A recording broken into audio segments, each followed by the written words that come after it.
Banyak yang tag saya di video tersebut dan bertanya gimana ya penanganannya. Yuk kita bahas. Sebelum membahas penanganannya, kita perlu tahu dulu itu kondisi anaknya kenapa. Jadi itu disebut sebagai tantrum. Tantrum adalah sebuah ledakan emosi yang tidak terkontrol pada anak, yang bisa ditunjukkan dengan anak itu menangis, berteriak, menendang-nendang, menyakiti dirinya sendiri, menyakiti orang lain, dan melakukan hal-hal berbahaya lainnya.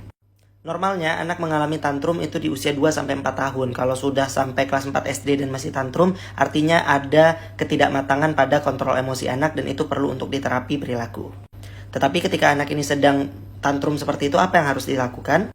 Yang pertama adalah kita perlu memahami tentang sate. Sate adalah sebuah alasan kenapa sebuah perilaku itu bisa muncul.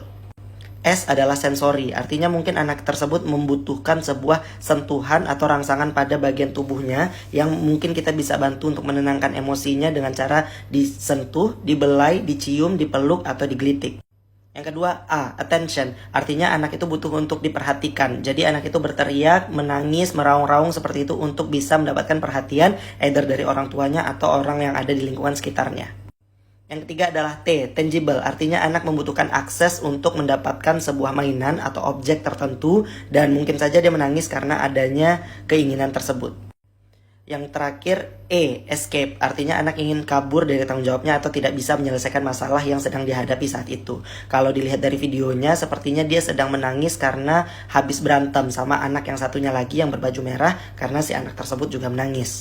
Artinya mungkin saja si anak ini menangis sampai menendang-nendang pintu karena dia tidak bisa mengontrol emosinya dan ingin kabur dari permasalahan atau pertengkaran yang sedang dihadapi dengan si anak berbaju merah tersebut.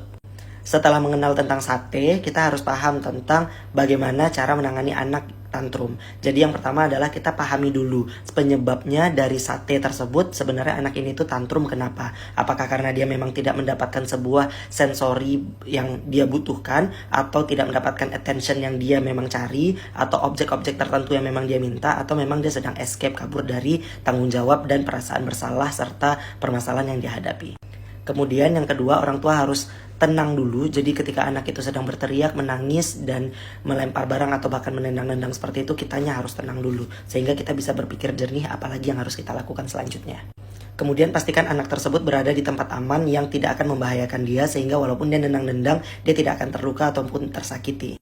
Kemudian biarkan anak untuk melepaskan emosinya, jadi emosi itu kan naik terus tuh, nah biarin aja. Dan terakhir baru kita validasi perasaannya ketika emosi dia sudah turun.